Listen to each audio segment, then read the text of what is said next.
बिस्मिल्लाहिर्रहमानिर्रहीम। प्रोग्राम जायज़ा के साथ मैं हूं आपका मेज़बान हुसैन थेबू। आजकल जो सियासत है वो सिर्फ़ आवाम तक कोई भी नहीं है। सारे के सारे जो सियासतदान हैं वो एक दूसरे के ऊपर क्रिटिसाइज़ कर रहे हैं, एक दूसरे के ऊपर लान तान कर रहे हैं। और इस पूरे सिनारियो में हमारे जो आवाम है उसको देखना चाहिए कि पीडीएम की जो हुकूमत आई है उसका जो एक नारा था, उसका जो एक स्लोगन था वो ये था कि महंगाई को ख़त्म करना है। अब आज हम इस प्रोग्राम में डिस्कस करेंगे कि क्या पीडीएम की हुकूमत आने के बाद ये महंगाई ख़त्म हुई है या महंगाई और बढ़ी है। पीडीएम का क्या फ्यूचर है। सिंध में क्या अगली बारी फिर पीपल्स पार्टी। सिंध के हमारे साथ सीनियर पाकिस्तान पीपल्स पार्टी के रहनुमा हैं नवाब अली वसान साहब, जो 2002 से लेके पार्लियामेंट में रहे हैं। 2002 में एमपीए रहे, 2008 में 2013 तक एमएनए रहे, 13 से फिर 18 तक जो है वो एमएनए रहे। इस वक्त special assistant to CM Sindh Benazir housing cell. Sir आपका बहुत बहुत शुक्रिया, आपने हमें टाइम दिया। नवाब साहब, इस वक्त आप पाकिस्तान की सियासत कैसे देख रहे हैं। जैसे हमने अपने इंट्रो में भी बात की कि जो पॉलिटिशियन हैं वो सिर्फ़ और सिर्फ एक दूसरे की करैक्टर एसेसिनेशन में लगे हुए हैं कि उसको नीचे दिखाना है और बस बाकी अवाम शायद इस वक्त उनके मैनिफेस्टो में नहीं है। देखें, सबसे पहले कि मैं ये बता दूं कि अभी जो सियासत का जो ट्रेंड चला है वो बिल्कुल गलत ट्रैक चल गया है। इमरान खान की जब हुकूमत आई उन्होंने ऐसा ट्रैक चलाया तो सबसे पहले कि वो इमरान खान साहब ये कहते हैं कि हुकूमत का भी मज़ा ले लूँ, अपोजिशन का भी मज़ा ले लूँ। मतलब जब एमएनए थे तो ये ख़ुद ही, मुझे याद है जो मैं भी एमएनए था, ये हमारे साथ भी एमएनए रहे, तो मतलब अभी जो इनकी हुकूमत आई जो अभी रिसेंटली 2018 के बाद, ये कहते हैं कि हुकूमत भी मैं करूं, वज़ीर आज़म भी मैं, अपोजिशन का रोल भी अदा करूं, पर ये किसी को सुनता नहीं था। सियासत में डायलॉग एक बड़ी बात होती है कि बंदा किसी से भी डायलॉग करे, जमहूरियत का हुस्न होता है। जैसे शहीद मोहतरमा बेनज़ीर भुट्टो साहब डायलॉग किया था नवाज शरीफ के साथ, तो ज़ाहिर ये एक मेज़ पे बैठे हैं। ये बदकिस्मती है इस मुल्क में, हमारे सियासतदान सिर्फ जो खान साहब हैं या कोई और है, तो पाकिस्तान पीपल्स पार्टी हर दफ़ा हर वक्त यही बात कही है कि जो है कि इस तरीके से सियासत, जमहूरियत है तो सब कुछ है, जमहूरियत नहीं है तो कुछ नहीं है। मेरे ख्याल में जो पीडीएम ने जो काम किया इमरान खान को हटाने के लिए वो भी कोई गलत नहीं था। पार्लियामेंट में रुजू हुआ, पार्लियामेंट में, हालांकि पार्लियामेंट सुप्रीम है, अगर पार्लियामेंट इनको वोट करती है, किसी को भी वोट अगर अक्सरियत है तो ज़ाहिर है कोई भी हो तो हुकूमत बना सकता है। तो पीडीएम ने, पाकिस्तान पीपल्स पार्टी ने और लोगों ने कोशिश की तो ज़ाहिर ये हुकूमत बनी। और खान साहब को ये था कि ये इन्होंने पता नहीं क्या क्या किया, ये किया। हमने कुछ नहीं किया, हम कुछ करना भी नहीं चाहते। खुद ही उन्होंने ऐसे देखें, इतना सियासत में मुझे याद है मोहतरमा बेनज़ीर भुट्टो साहब एक दफ़ा उन्होंने बायकॉट किया था तो वो हर वक्त कहती थी मेरा गलत फ़ैसला था। तो ये जो सियासत है, जो इमरान खान है, 2 सूबों से उन्होंने रिज़ाइन दे दिया, कौमी असम्बली से रिज़ाइन दे दिया, बदकिस्मती। अभी खुद ही कह रहे हैं कि मैं इस्लामाबाद में पार्लियामेंट में आ जाऊं। अभी क्यों आने दे जब तुम्हें सूट नहीं कर रही थी और तुमने खुद रिज़ाइन दिया। अच्छा नवाब साहब, ये बात तो आपकी बिल्कुल ठीक है। ये जो भी प्रोसेस हुआ वो लीगल हुआ, उनको जो है वो नो कॉन्फिडेंस वोट हुआ, वो जाहिर है जो 1973 के आइन के तहत जो भी हुआ आइन के तहत। हाँ। लेकिन आपका जो स्लोगन था पीडीएम का नहीं, पीपल्स पार्टी का, वो ये था कि महंगाई है। और बिलावल साहब यहाँ से पूरा एक आप जलसा लेके गए, पूरा एक जुलूस लेके गए, पूरे पाकिस्तान में से तकरीबन आप अपने लोग बुलाए इस्लामाबाद तक, और एक ही स्लोगन था महंगाई के अगेंस्ट। आप मुझे बताएं कि महंगाई, आपने बिलावल साहब ने तकरीर भी की, मुझे याद है हाउस में उन्होंने कहा कि अगर ये महंगाई ऐसी तरह से बढ़ती रहेगी तो मैं लात मार के हुकूमत को गिरा दूंगा, इमरान खान को उन्होंने कहा, और उन्होंने वो कर दिया। गिरा दिया। लेकिन क्या आप समझते हैं कि पीडीएम की 1 साल की हुकूमत में महंगाई कुछ कम हुई है? मैं आपको क्लियर कह देता हूं कि ये पीडीएम या हमारे पाकिस्तान पीपल्स पार्टी की दौर की महंगाई या मईशत तबाह नहीं है। ये सिर्फ़ है सिर्फ पूरा टर्न जो खान साहब की हुकूमत थी, पौने 4 साल लगभग, ये सारा उनका किया कराया है और उन्होंने मुल्क के साथ जो हशर किया आपके सामने है। मुझे एक बताएं, कोई एक चीज़ खान साहब ने की हो, एक वादा पूरा किया हो। उन्होंने कहा कि मैं 1 लाख नौकरी दूंगा, 50 लाख घर बनाऊंगा। अगर कहीं से भी एक बात इनकी साबित हो या ये हो, तो उसने कुछ नहीं किया। देखिए, बातें करना आसान होती हैं और प्रैक्टिकल काम करना बड़ा मुश्किल होता है, और ये सिर्फ पाकिस्तान पीपल्स पार्टी कर सकती है और कोई पार्टी नहीं है। आप देखें, जब भी मोहतरमा थी या शहीद जुल्फ़िकार अली भुट्टो था, उन्होंने काम किए, ऐसा नहीं है कि काम नहीं किए। तो आज तक ज़ियाउल हक जैसे लोग भी उन्होंने ख़त्म करने की कोशिश की, फिर पाकिस्तान पीपल्स पार्टी ख़त्म नहीं हुई। तो आपको सामने है कि ये तो खान साहब ने खुद ही कहा था कि पाकिस्तान पीपल्स पार्टी को इतने मजालिम हुए, फिर भी पाकिस्तान पीपल्स पार्टी की जो पूरी पार्टी चट्टान की तरह, पहाड़ की तरह मतलब खड़ी रही। ये जितनी भी बातें हैं आप सही फरमा रहे। लेकिन जो गरीब आदमी बाहर खड़ा हुआ है, जो दिहाड़ीदार है, वो मैंने उसको सारी ये बातें बताई।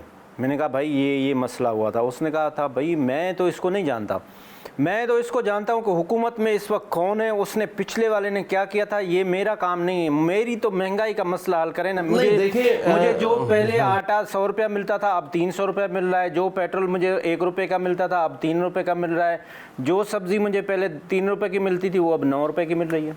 देखें, ये मैं नहीं कहता कि हम परफेक्ट हैं या परफेक्ट की सिद्ध की तरफ हम जा रहे हैं। ज़ाहिर ही है, इतनी बड़ी पाकिस्तान है और पाकिस्तान आपको पता है कि जिस तरीके से जिस तरह के और दुश्मनी की नज़रें हैं पाकिस्तान के ऊपर, और दुश्मन हमारे कभी भी नहीं चाहेंगे कि पाकिस्तान तरक्की करे, तो उसके लिए भी प्रॉब्लम है। शहीद जुल्फ़िकार अली भुट्टो ने जो एटम बम दिया, तो उसके लिए भी प्रॉब्लम है।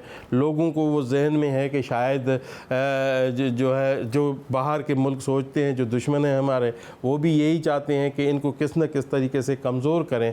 तो हमारे कुछ लोग उनके कहने पे आ जाते हैं, तो फिर मुल्क को ज़ाहिर है मुल्क में इतनी सर्टेनिटी होती है और मुल्क इतना होता है। पर अल्लाह साईं की मेहरबानी है और अल्लाह साईं का रहम है इस पाकिस्तान के ऊपर, पाकिस्तान के अवाम के ऊपर। पाकिस्तान को कोई कुछ भी करे, किसी की माई के लाल की कोई हिम्मत नहीं है कि पाकिस्तान की तरफ कोई ऐसा देखे। आपके सामने है कि शहीद जुल्फ़िकार अली भुट्टो या अभी रिसेंटली बिलावल भुट्टो ज़रदारी साहब ने मोदी को किस तरीके से जवाब दिया था, वो भी सबके सामने है। अभी जब वज़ीर ख़ारजा हैं, तो ये आप नहीं तबसरा कर रहे थे टीवी पे, आप एंकर जो साहबान थे, जब आप थे, तो वही कहते थे ये वज़ीर ख़ारजा है तो इस तरीके से इंडिया को जवाब दे रहा है। जब ये प्राइम मिनिस्टर होगा तो कैसी बात करेगा। तो इस तरीके से ज़ाहिर है पाकिस्तान पीपल्स पार्टी के ऊपर सबकी नज़रें हैं। पाकिस्तान पीपल्स पार्टी ज़ाहिर है, पाकिस्तान पीपल्स पार्टी अवामी पार्टी है जिसकी जड़ें अवाम में हैं, और किसी भी दरख्त की जड़ें काट दो तो दरख्त गिर जाता है। अगर हम भी अब ऐसा करेंगे तो हमारे साथ भी अच्छा नहीं होगा। हम वर्कर टाइप में हैं और पाकिस्तान पीपल्स पार्टी ऊपर से नीचे जा रही है। तो इस तरीके से महंगाई है। ये नहीं है कि मैं नहीं कहता महंगाई को हल यही है, ज़ाहिर है ये बिलावल पाकिस्तान पीपल्स पार्टी, बिलावल भुट्टो ज़रदारी साहब, आसिफ अली ज़रदारी साहब कम कर सकते हैं और कोई नहीं कम कर सकता। जो पहले किया था अभी भी वही ऐसी सिचुएशन है। हम एक छोटा सा कमर्शियल ब्रेक लेते हैं और ब्रेक के बाद नवाब साहब से बात करेंगे, ख़ास तौर पे सिंध में पीपल्स पार्टी की परफॉर्मेंस क्या वाकई जिस तरह से हम देख रहे हैं कि पंजाब में और केपीके में पीडीएम इस वक्त नहीं चाहती कि वहाँ पे इलेक्शन हो, क्योंकि उनको लगता है शायद कि इमरान खान क्लियर मेजॉरिटी ले जाएगा। क्या वाकई सिंध में भी इमरान खान जीत जाएगा? और क्या लोकल गवर्नमेंट के जो इलेक्शंस हो रहे हैं एम्पावर क्यों नहीं किया जाता? सेंसस का इशू पाकिस्तान में है क्या? ख़ास तौर पे जो लोगों को क्लेम है कि शहरों की आबादी कम किए जा रही है, वो इश्यूज़ हैं क्या? और इसके साथ साथ बेनज़ीर हाउसिंग सेल क्या काम कर रही है? एक छोटा सा कमर्शियल ब्रेक।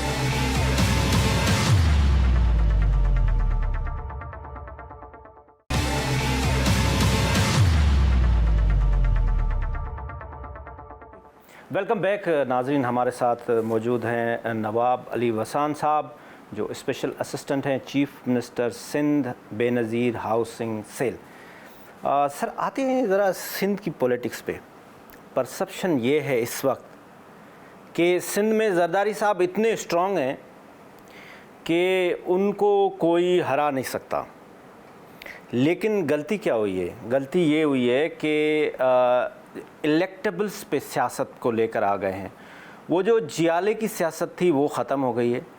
अगर एक हलके में दो सियासतदान भारी हैं तो वो दोनों ही पीपल्स पार्टी में हैं, और जरदारी साहब ने उन दोनों को ही लड़ाया हुआ है। और परसेप्शन ये है कि नवाब वसान को और मंजूर वसान को भी आपस में लड़ाया हुआ है। नहीं, ऐसा नहीं है। देखिए, सियासत पाकिस्तान पीपल्स पार्टी की बड़ी अहमियत वाली है। सियासत ये है कि आपको याद होगा कि अभी जो रिसेंटली 2018 में इलेक्शन हुई तो उसमें आप देखें कि सिंध की सीटें कितनी हैं।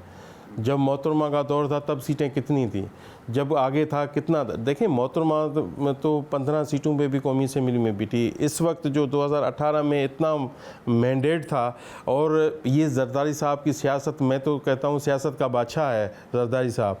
जिस तरीके से उसकी सियासत चलती है, जिस तरीके से वो सियासत करता है, उसको पता है। वो कह रहे हैं कि ऐसे नहीं है कि लोग सियासत के बादशाह हैं, लेकिन वो इलेक्टेबल्स की सियासत के बादशाह हैं। नहीं, मैं ये बता रहा हूँ कि देखें, उस वक्त काम होता है तो जाहिर ही है काम तो हो रहा है ना। जो काम नहीं होता तो लोग वोट क्यों देते, लोग क्यों होते वोट तो लोग इलेक्टेबल्स को दे रहे हैं ना। मैं ये बता दूं, इधर और भी बहुत सारी पार्टियां थी। नून लीग थी, पीटीआई थी, फंक्शनल लीग थी, कॉम्परस थे, सारे थे। कहाँ गए?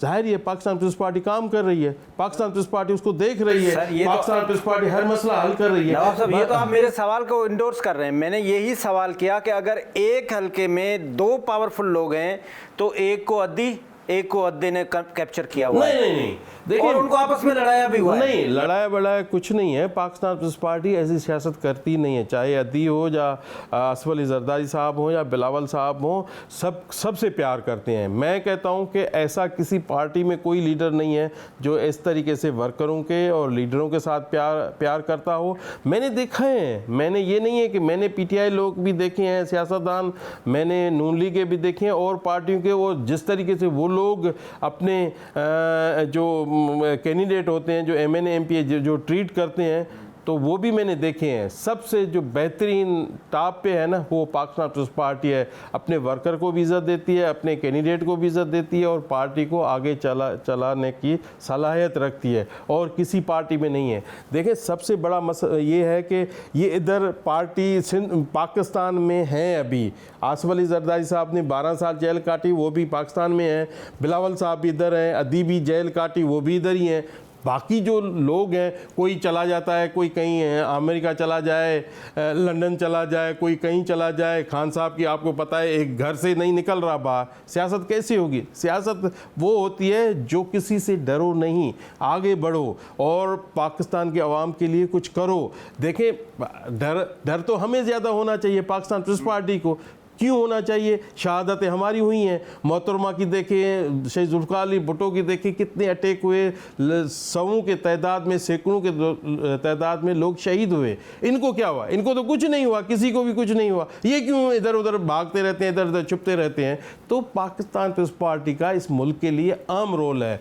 अगर मैं दिल से कहूँ कि अगर मैं कहूँ पाकिस्तान को तरक्की दिला सकती है ना, वो पाकिस्तान पीपल्स पार्टी है। चाहे आसिफ अली जरदारी साहब हो, बिलावल साहब हो, और कोई नहीं है। इस वक्त हालात हैं, इस वक्त सिचुएशन है ऐसी, वो हमारी नहीं है। ये है खान साहब की हुकूमत में। उन्होंने एग्रीमेंट IMF से की थी, आखिर में वो जो है ना एग्रीमेंट ऐसी थी, हम नहीं करना चाहते थे IMF से, हम पाकिस्तान की तबाही की तरफ नहीं लेके जाना चाहते थे। ये मसले थे, मसले हैं। अभी हम खुश नहीं हैं। हम ये कहें कि हम खुश हैं, पाकिस्तान पीपल्स पार्टी को सबसे बड़ी तकलीफ है। चाहे आसिफ अली जरदारी साहब हो या बिलावल साहब हो या कोई और हो, सबको तकलीफ इसलिए है कि उनको पता है कि गरीब की 3 वक्त की रोटी का मसला है। ये हमारे सिंध में नहीं है, पूरे पाकिस्तान में ऐसी हालत है। ये खान साहब की हुकूमत ने की है, ये किसी और ने नहीं की है। नवाब साहब, मेरा पर्टिकुलर सवाल सिंध की पॉलिटिक्स से है ना। अभी आपसे सपोज करें, मैं आपको एग्जांपल देता हूँ।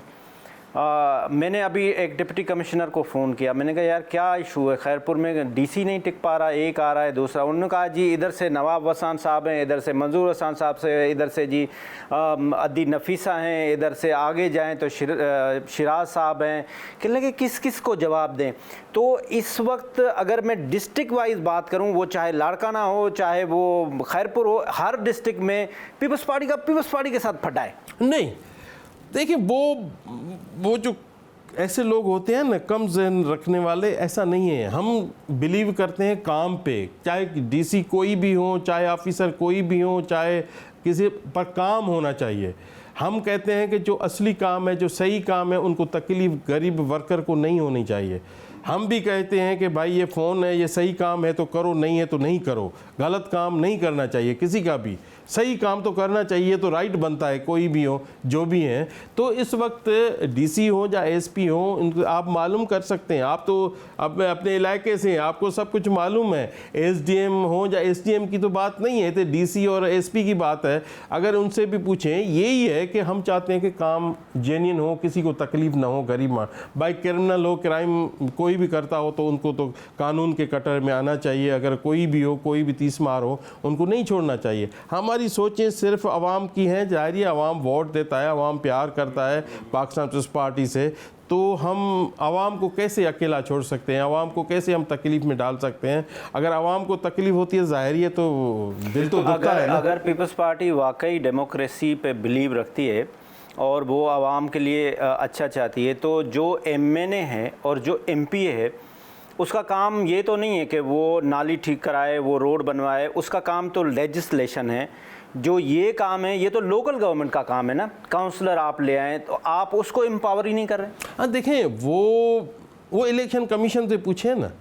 हम तो देखें, हाँ इन्होंने जुडिशरी ने हम पे कहा कि आप इलेक्शन करवाओ, हमने इलेक्शन करवाई सिंध गवर्नमेंट ने, और सिंध गवर्नमेंट में आधे सिंध की इलेक्शन हो गई, आधे की अभी हुई, आपके सामने है। तो जाहिर है नहीं, उनको कोई अभी तक वो जो मेरे ख्याल में कोई हलफ भी नहीं ले पा रहे हैं, वो न अभी तक वो कोई उनको एक ही सनद होती है वो भी इशू नहीं हुई। उन कौंसलर को ये पता नहीं है कि मैं कौंसलर हूँ या नहीं हूँ, नाज़िम को ये पता नहीं है कि मैं नाज़िम हूँ या नहीं हूँ, या कोई भी किसी को भी किसी भी ओहदे पे उसको मालूम नहीं है। इसलिए कि वो किसका काम है, वो सिंध गवर्नमेंट का नहीं है, ये इलेक्शन कमीशन का काम है। हम 1 साल हो गए, मेरे ख्याल में सिंध के साथ ज़्यादती हो रही है। ये ज़्यादती नहीं होनी चाहिए। इस तरीके से ज़्यादतियाँ होंगी तो ज़ाहिरी है तो कोई बर्दाश्त नहीं करेगा। तो इस वक्त हम चाहते हैं चाहे कुछ भी हो, तो कम से कम जो जिसका काम है, जैसे आपने ही बात की ना, ये एमएनए का एमपी का नहीं है। अगर तो लोकल बॉडीज होती, काम करती, तो वही काम करती ना लोकल बॉडीज। अच्छा। अभी लोकल बॉडी जैसे ब्रेक लगा हुआ है आजकल, वो जो टीएमओ वगैरह ब्यूरोक्रेट्स हैं सारे कुछ, वो हम तो नहीं है। हम तो, हमारी कोशिश है, हमने इसलिए इलेक्शन करवाई तो कुछ लोगों के काम हो, आगे बेहतरी हो, तो वो नहीं हो रही। किसी ने हलफ नहीं लिया, किसी को पता नहीं है, सब कुछ है। आपने इलेक्शन कमीशन का कर, एक तरफ अगर आपकी मर्जी होती है हुकूमत की, तो वो सुप्रीम कोर्ट का फैसला भी नहीं मानते हैं, वो इलेक्शन कमीशन का भी फैसला नहीं मानते हैं। अब हुकूमत क्यों नहीं इलेक्शन करा रही है पंजाब में? इलेक्शन कमीशन भी कह रहा है, सुप्रीम कोर्ट भी कह, लेकिन पैसे ही नहीं दे रहे हैं। अगर आपकी अपनी मर्जी है तो आप कर लेते, तो ये मसला आप खुद हल करें ना। नहीं देखें, हमने तो सुप्रीम कोर्ट की बात मानी, हमने तो सिंध में इलेक्शन हो गई, कोई मानता है सुबह नहीं मानता, वो तो उनसे पूछें। हमने कहने पे सारी चीज़ें कर ली, हमने वो किया। हाँ, ये तो नहीं है कि कराची में हमें मैंडेट मिले मेयर के लिए। ज़ाहिर है हमारी 8-10 सीटें 12 सीटें ज़्यादा हैं ना, तो हम ज़ाहिर है कोई भी अगर सिंध में एमएनए एमपी हो या वज़ीर आज़म हो, जिसकी सीटें ज़्यादा होती हैं वही हुकूमत बनाता है ना, हक तो उनका बनता है। तो इधर कोई कहे कि सही नहीं, आप नहीं बनाओ, आपने डाका, आज के दौर में कौन किसी के ऊपर डाका डाल सकता है? मीडिया फास्ट, आप फास्ट, चैनल फास्ट, हर चीज़ ऐसे ही वाश होती है, 2-2 मिनट में दुनिया की कुंड कुर्श में चली जाती है। ऐसे नहीं है कि ये लोग कुछ भी कह लें, लोग तो कहते रहते हैं भाई, जो भी होगा वो आपके सामने है, सारी चीज़ें हैं। हम तो कहते हैं कि जिसका मैंडेट है तो उसको मेयर भी बनना चाहिए, जिसका एमपीए एमएनए जीतते हैं, अगर राइट जीतते हैं तो वो उनका हक बनता है, अगर नहीं है तो फिर तो नहीं है। तो इस तरीके से कोई कहे कि धमकियां दे दें, कोई रैलियां निकालें या कोई कुछ और कहे, ये तो बिल्कुल गलत है। देखें, किसी को धमकियां नहीं दे सकते, हर एक का अपना राइट है, हर एक का अपना मंशूर है, हर एक का अपना वो है। जब हमारे लिए सही है तो आपके लिए भी सही होना चाहिए, आपके लिए सही नहीं है तो हमारे लिए कैसे होगा? तो इस तरीके से तो होनी चाहिए। छोटा सा कमर्शियल ब्रेक लेते हैं और ब्रेक के बाद नवाब साहब से बातें हमारी कंटिन्यू।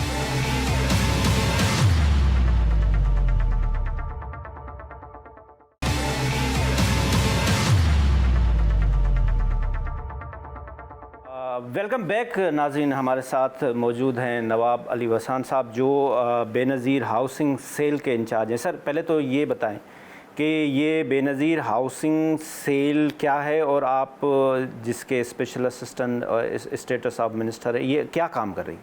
सर, सबसे पहले कि ये जब मोहतरमा की शहादत हुई थी 2007 में हुई थी मेरे ख्याल में, 2008 में हमारी हुकूमत थी, ये 2008 में ये बना था सेल। इनका बुनियाद जो पड़ा था 2010 से ये स्टार्ट हुआ। फ़ेज़ 1 फ़ेज़ 2 ये कंप्लीट हुआ। फ़ेज़ 3 हमने बिल्कुल जो है ना तारीख़ में पहली बार 4.25 लाख का घर है ये हमने मतलब ऐसा कहें कि एशिया क्या पाकिस्तान में भी ऐसा घर किसी ने नहीं बनाया 4.25 लाख में, जिसमें 2 कमरे हों और छत पक्की हो और वरांडा हो, किचन हो, वाशरूम हो, और ये सारी चीज़ें हैं, पूरा पक्का है। इतनी बड़ी लंबी बरसात हुई आपके सामने है, बड़े बड़े महल गिर गए, बड़े बड़े महल बह गए। तो हमारे सिंध में जो हमने घर बनाए माशाल्लाह, एक भी हमने जब वेरीफाई किया, चेक किया, पूरे सिंध में एक घर को भी कहीं से डैमेज नहीं हुआ। कहीं से होगा वाशरूम कोई होगा, पर कोई ऐसी रिपोर्ट नहीं आई कि कोई घर गिर गया जाए ये किया। तो ये हमारा जो शहीद बीबी के नाम से है, ये हमने कोई 6050 के करीब 6050 के करीब ये हमने घर बनाए पूरे सिंध में। मतलब ये नहीं है कि कराची में भी बनाए, हैदराबाद में भी, मीरपुर ख़ास डिवीज़न में भी, लाड़काना डिवीज़न में भी, सखर डिवीज़न में भी, खैरपुर, हर जगह पे हमने बनाए हैं। हमने कुछ और प्लाट भी बनाए हैं कि जो वो बिलावल साहब से हम टाइम ले रहे हैं, हमारी कोशिश है कि हम वो भी बना दें। और इंशाल्लाह अगर अल्लाह ने चाहा तो हम और भी घर बनाने जा रहे हैं कि वो जो गरीब हैं जिसके पास छत नहीं है, हमने पूरी एक टीम बनाई हुई है। टीम ये बनाई हुई है कि कोई भी अगर घर जिसका बना हो उधर घर नहीं बन सकता। जिसका कच्चा घर हो, कखावा घर हो, जिसमें मतलब कोई बरसातें अंदर गिरती हों, तो वही हमने उसको सिलेक्ट करके ये घर बनाया। पहले ये बनता था भाई ये इधर, ये मैं फॉर एग्ज़ाम्पल कहूँ कि मैं MNA हूँ, मैं MP हूँ, मेरे इधर बना, ये बिल्कुल गलत है। ये नहीं, हमने बिल्कुल प्रॉपर तरीके से तो जो गरीब का जो है ना, आपने नवाब साहब इसका क्राइटेरिया क्या बनाया है? सिर्फ अपने अपने वोटरों को बना के दे रहे हैं जो कि उस पार्टी के हैं, या एक आम आदमी, एक गरीब आदमी वो आपको कैसे अप्रोच करे तो हम उसको अपने टीवी चैनल के थ्रू? हमने ये किया है कि जो भी गरीब है कहीं से भी है, अगर उनकी रिपोर्ट है, जैसे आपको पता है कि इधर मैं एक कोट कर रहा हूँ, एक रक्षा चला रही है गरीब बेचारी, तो उसके 6 बहनें हैं और कोई भाई नहीं है, कोई फादर नहीं है, एक माँ है, उसके पास घर नहीं था, रक्षा चला रही थी और मेरे ख्याल मैट्रिक की स्टूडेंट थी। तो हमने उनको घर बना के दिया, इधर प्लाट सिंध गवर्नमेंट ने दिया, घर हमने शहीद बीबी के नाम से उनको बना के दिया। बहुत सारे टीमें आई थी, बहुत सारे चैनल आए थे, उन्होंने खुद देखा, खुद वॉच किया। ऐसे जैसे है कि मैं एक एग्जांपल दे दूं, मैंने खैरपुर में 5 भाई नाबीन है, एक बहन है वो भी नाबीन है, उनका बेचारों का कोई सहारा नहीं है। जैसे हमने शहर बीच में 3000-4000 फुट का एक प्लाट हमने उनको दे दिया, उधर घर बना के भी दे दिया। इस तरीके से हमारी कोशिश है कि कोई भी गरीब अगर बेपहुँच, बेसहारा, जिसके पास छत नहीं है, ऐसा कोई हमसे आपके चैनल से कोई हमें कांटेक्ट करेगा और हम देखेंगे तो इंशाल्लाह उनको हम घर बना के देंगे जिसको ज़रूरत है। बाकी हम ये नहीं कहेंगे कि ये इनका घर है और इनको उधर ही उनके घर में बना दें, ये बिल्कुल हमारा नहीं है। तो इसका क्राइटेरिया आपका क्या है सर कि उसके पास प्लाट अपना हो या प्लाट सिंध गवर्नमेंट का? अगर उसका प्लाट देखें घर नहीं है, एक अगर देहात में थरपारकर का बंदा है, उसकी थरपारकर का, तो जाहिर है उनका प्लाट तो उधर ही होगा, उनका प्लाट उनका ही होगा, घर हम बना के देंगे। अगर किसी का नहीं है तो हम कोशिश करेंगे कि उन इलाके से वो जो भी होगा मौजूद होगा, हम उनसे कांटेक्ट करेंगे कि भाई ये गरीब है, इनके पास कोई प्लाट नहीं है, अगर आप प्लाट देंगे तो हम उनको घर बना के दे देंगे। बहुत सारे लोगों ने ऐसा काम किया है, हमने पीरगोट में किया है, ऐसे बहुत सारे इलाकों में किया है। तो ये ऐसा हो सकता है, अगर नहीं है तो प्लाट उनका अपना होना चाहिए, वो बेहतर होगा कि उसको घर हम बना के दे दें। अच्छा, ये जो आप 4,15,000 रुपया उस बंदे को देते हैं या आप खुद कंस्ट्रक्शन करके? नहीं, वो एक NGOs होती है। देखें, सरकारी जो रेट है वो तकरीबन 3,000 से 3,500 है स्क्वायर फुट। ठीक। हमारा जो रेट है, अब जाहिर है कोई ठेकेदार तो नहीं आता, कोई ऐसा बंदा तो नहीं आता, वो इसलिए नहीं आता, इधर कमाई नहीं है। हमारा जो रेट है 500 से 600 स्क्वायर फुट। और वो देखें 3,000 से ऊपर है, ये 500 या 600 रुपये स्क्वायर फुट। तो उसमें इधर ठेकेदार या कॉन्ट्रैक्टर नहीं आता। वो NGOs होती हैं जो कम रेट में वही बनाती हैं। हमारे यहाँ हर ज़िले में एक NGOs होती है, हम फिर उनको प्रेशर डालते हैं, उनको बचता है बेचारों को नहीं भी, फिर काम हम करवा लेते हैं उनसे प्रेशर दे के, मतलब वो जो है ना काम हो जाता है। तो इस वजह से बाकी कोई ये नहीं है कि ये हमारे यहाँ मार्जिन है ज़्यादा, तो 4.25 लाख का ठेकेदार तो नहीं आएगा, कोई ऐसा बंदा तो नहीं आएगा जो काम करे या इस तरीके से। हमारा सख्ती भी होती है, हम खुद चेक करते हैं। अचानक कहीं चले गए, कोई ये जो ईंटें ये सही नहीं है, जब वारी उधर सीमेंट सही नहीं मिल रहा, तो फिर मैं पूरे सिंध का विज़िट किया है, मैंने चेक भी करता हूँ, फिर मैं देखता हूँ कि कहीं कोई शिकायत कंप्लेन है तो उस पर एक्शन भी होता है। काम पे हम कोई भी किसी किस्म का कंप्रोमाइज़ नहीं करते। और ये तारीख में पहली बार इतना फेज़ 3 सक्सेस गया, कामयाब गया। हमने पूरे सिंध में मतलब जो है ना घर बनाए, और इंशाल्लाह अल्लाह ने चाहा तो आगे भी बनाएंगे, नहीं तो ये तो हमने बना चुके हैं, ये कंप्लीट हो चुका है। ये फेज़ वाइज है, फेज़ 1 में कितने थे, 2 में कितने, 3 में, अभी आप फेज़ 4 में आ रहे हैं? अभी हम फेज़ 4 में आएंगे। फेज़ 1 भी कंप्लीट हो गया, 2 भी हो गया, 3 भी हो गया, अभी 4। अच्छा, ये जो आपने शुरू में बताया कि 6,050 घर आपने कंप्लीट कर दिए, तो ये फेज़ वाइज किए हुए हैं? ये फेज़ वाइज। तो अगर कोई दरख्वास्त देना चाहता है, कोई बंदा कराची का है, कोई हैदराबाद का है, कोई सक्खर का है, कोई लड़काना का है, तो वो दरख्वास्त आपके डिस्ट्रिक्ट में, क्योंकि ये हम लोगों को अवेयर करेंगे कि जो जिनके पास मसला है, घर नहीं है और वो झुग्गी में रहता है, तो वो दरख्वास्त किसको दे डिस्ट्रिक्ट वाइज? अगर नहीं, डिस्ट्रिक्ट में ये नहीं दे सकते, ये एप्लीकेशन अगर दे सकते हैं तो हमें ही दे सकते हैं, हमारी ऑफिस में ये जमा करवा सकते हैं। तो फिर हम उनके बाद देखेंगे, इनको टीम भेजेंगे, अगर ये इनका राइट बनता है, अगर इनका के पास घर नहीं है, अगर प्लाट है तो हम उनको घर बना के दे देंगे। तो ये ऐसा है कि भाई डिस्ट्रिक्ट वाइज या किसी के पास ये नहीं है, तो हम आएगा, हमारे पास एप्लीकेशन लेके आएगा, तो फिर हम उनको देखेंगे। अगर किसी का राइट बनता है, बहुत सारे लोगों का मैं तो जानता भी नहीं था, पार्टी का हुक्म था, ऐसे ऐसे जो है ना, तो हर जगह पे ऐसे लोग हैं कि हम बनाते हैं। नवाब हसन साहब अगली इलेक्शन में कौन सी सीट से इलेक्शन लड़ रहे हैं? सर देखें, ये पार्टी डिसाइड करती है, फ़ैसला वही करता है। पहले भी पार्टी ने फ़ैसला किया था, अभी भी वही करेगी। हम वर्कर हैं, हम काम करते रहेंगे।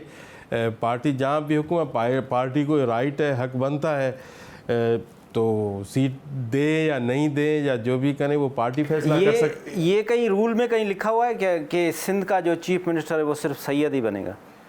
सर देखें, वो भी पार्टी फैसला करती है, डिसाइड करती है। रूल तो कहीं नहीं है, कानून तो कहीं नहीं है, पर पार्टी जो फैसला करती है तो वो तो हमें मानना होता है। पार्टी जो अगर कोई कहीं भी अच्छे लोग हों, तो अगर कोई नौजवान वसान क्यों नहीं बन सकता? सर वो तो अल्लाह ही बेहतर जानता है, अल्लाह ही बाकी पार्टी सोच सकती है, पार्टी कर सकती है, अगर चाहे तो सब कुछ हो सकता है। पर पार्टी जो भी फैसला करती है ना, हमारे यहाँ बाकी किसी की अहमियत नहीं होती, और पार्टी जो चाहे वो कर सकती है। पार्टी को राइट है, पार्टी को हक बनता है, वो जाहिर ही है। हम जिसका हमारा वो जो है ना सब कुछ पार्टी की तरफ होता है, मतलब जैसे कहें कि मतलब हम पैदा भी उधर हुए इस पार्टी में, दफन भी इंशाल्लाह इस पार्टी में ही होंगे, और हमारी सोचें कहीं नहीं है, हमारी जो भी होगी सोचें पार्टी में होगी। अगला वज़ीर आज़म? अगला वाले वज़ीर आज़म इंशाल्लाह बिलावल भुट्टो ज़रदारी साहब ही होगा। नवाब साहब नहीं, आपको एक बात और भी बता दूं, आपको पता होना चाहिए कि आसिफ अली ज़रदारी साहब की जो सियासत है ना, वो उसमें वो जो है ना कुछ भी कर सकता है आसिफ अली ज़रदारी साहब, इसलिए कि आपको पता है कि 5 साल उसने हुकूमत की कैसे की। तो अभी बिलावल साहब को भी वही वज़ीर आज़म इंशाल्लाह बनेगा, तो सियासत मुझे लग रहा है कि इस मुल्क का जो वज़ीर आज़म होगा अगला बिलावल भुट्टो ज़रदारी साहब होगा। और एक बात यह है कि आपने कोई क्वेश्चन किया था कि वर्कर जो हैं, बिल्कुल वर्कर कभी ख़त्म नहीं हुए। आज भी इस पूरे सिंध, पूरे पाकिस्तान में झंडे लग रहे हैं और वर्कर ही लगा रहा है। वर्कर कोई भी जो पार्टी का समझदार होगा, और पाकिस्तान पीपल्स पार्टी जैसी पार्टी वर्कर को कभी भी ख़त्म नहीं कर सकती, मायूस नहीं कर सकती। हमारा जो भी दिल और जान है ना, हमारे वर्कर हैं, और कोई हम किसी और को सोचते ही नहीं हैं। नवाब साहब, आपका बहुत बहुत शुक्रिया, आज आपने हमें टाइम दिया, और इस होप के साथ कि आपकी बात ठीक हो और बिलावल भुट्टो साहब भी प्राइम मिनिस्टर बने इंशाल्लाह। हमने मुख्तलिफ लोगों से मुख्तलिफ प्रोग्राम अवेयरनेस पे इसलिए करते हैं, जो क्रिटिसाइज़ करना होता है तो वो हम क्रिटिसाइज़ भी कर रहे होते हैं। जो काम आपने देखा हमने इंटरव्यू में, जो काम क्रिटिसिज्म वाला था वो किया। जो अच्छी चीज़ है वो चाहे सिंध गवर्नमेंट करे, वो चाहे इमरान खान की हुकूमत प्रीवियस कर रही थी, चाहे वो KPK की हुकूमत, वो हम उसको अप्रिशिएट कर रहे हैं। अगर ये एक बेनज़ीर हाउसिंग सेल एक अच्छा काम कर रही है जिसने 6050 घर बना लिए हैं, तो हमने ये प्रोग्राम करने का मकसद ये था कि लोगों के पास अवेयरनेस आए और वो इस डिपार्टमेंट को अप्रोच करें, और जो मुस्तहक हैं, वो चाहे कराची में रहते हैं, वो चाहे लड़काना में रहते हैं, वो चाहे थरपारकर में रहते हैं, वो आएँ और इस डिपार्टमेंट को अप्रोच करें। और जिस तरह से सिंध गवर्नमेंट के बाकी मुख्तलिफ डिपार्टमेंट भी काम कर रहे हैं, अगर इन डेप्थ जाके उनको चीज़ों को देखेंगे तो कुछ बेहतरी है, और उसको जाके अगर आप अप्रोच प्रॉपरली करेंगे तो उससे कुछ ना कुछ आप लोगों को बेनिफिट हो सकता है। क्रिटिसिज्म बाय क्रिटिसिज्म हम करते रहते हैं, वो ठीक नहीं है। जो चीज़ अच्छी है उसको अच्छा कहना चाहिए। खुदा हाफिज़। पाकिस्तान जिंदाबाद।